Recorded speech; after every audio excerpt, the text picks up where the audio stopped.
Dr. Shabir, welcome to Let the Quran Speak. Pleasure to be on. We are looking at misunderstood Quranic verses, and the verse we have now is from chapter 5, verse 116. And it goes like this.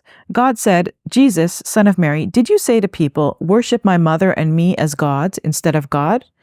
Jesus answered, may you be exalted in your limitless glory. It is not for me to say what I have no right to say. Had I said this, you would have known it. You know all that is within me, whereas I do not know what is in you. It is you alone who has full knowledge of unknown things. So I'm assuming that this is a dialogue between Jesus and God, and it's highlighting the idea of Mary as God. And so some people, Christians in particular, might object to that. Right? Yes. So let me read it in the Arabic, Safi, and then we can think more clearly about preciseness of what is said there. It says, إِذْ قَالَ اللَّهُ يَا عِيسَى أأنت قلت للناس اتخذوني وأمي إلهين من دون الله قال سبحانك ما يكون لي أن أقول ما ليس لي بحق تعلم ما في نفسي ولا أعلم ما في نفسك إن كنت قلته فقد علمت تعلم ما في نفسي ولا أعلم ما في نفسك إنك أنت علام الغيوب.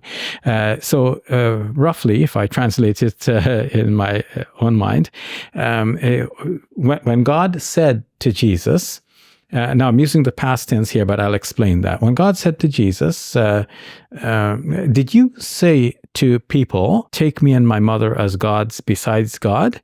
Jesus will say, glory be to you. It's not befitting for me to say anything except that which you commanded me to say. And if I had said it, you would have known it, because you know what is in my mind, and I do not know what is in your mind. After all, you are the one who is the knower of the unseen things. Mm-hmm. That's the dialogue that is taking place. Now, I said that I left it in the past tense, but it could actually be referred to be a present tense rendering as well, because the term "id" could mean either. It could be short for either. So "id qala Allahu," when God said. It could be when God says. So if we interpret "id" as a short form for either. A few verses before this, the drama begins with God calling the messengers to witness on the day of judgment. يَوْمَ يَجْمَعُ اللَّهُ الرُّسُلَ, the day on which God gathers the messengers together. So we imagine all the people have come, they have lived, they have died. Now they're called together on the day of judgment. And the messengers in particular are now called in a special interview here. And the obvious import of this is that the whole of humankind is now brought to see this spectacle that God is having this dialogue with the messengers. With Jesus in particular, the question is, did you convey the right message to these people?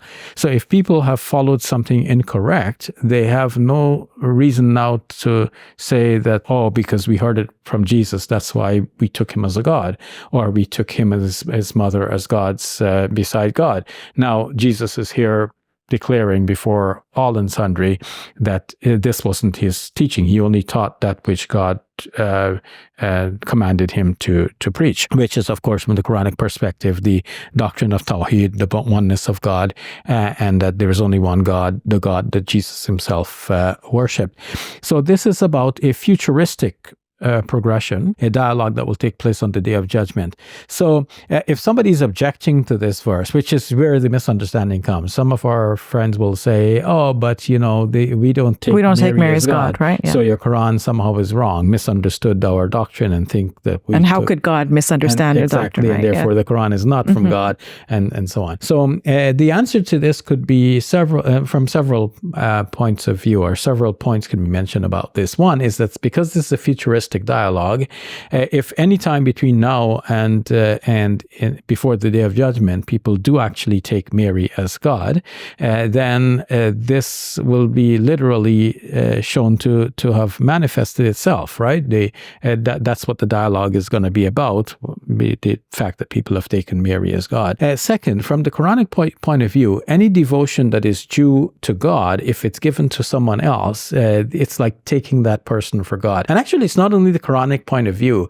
The Bible says you cannot serve both God and mammon. Mammon meaning wealth. It's an old term for wealth. So you cannot serve both God and wealth. So if you're serving God, some people may say, well, you take God as you take the wealth as your God. The Quran even says some people take their own human desires as their God. So what does it mean? It means the devotion that you were supposed to give to God, you're giving to your own human self. You're worshiping yourself. You're egoistic or something like this. So in Surah 9, verse number 31, in this vein, the Quran says,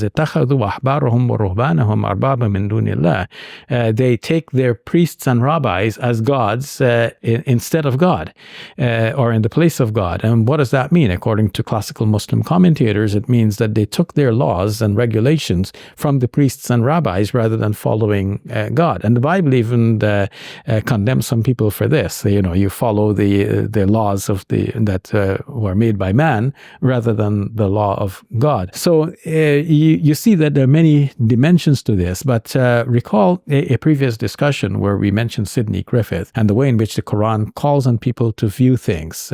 So the Quran is calling on them really to think about, like, what have you done with Mary?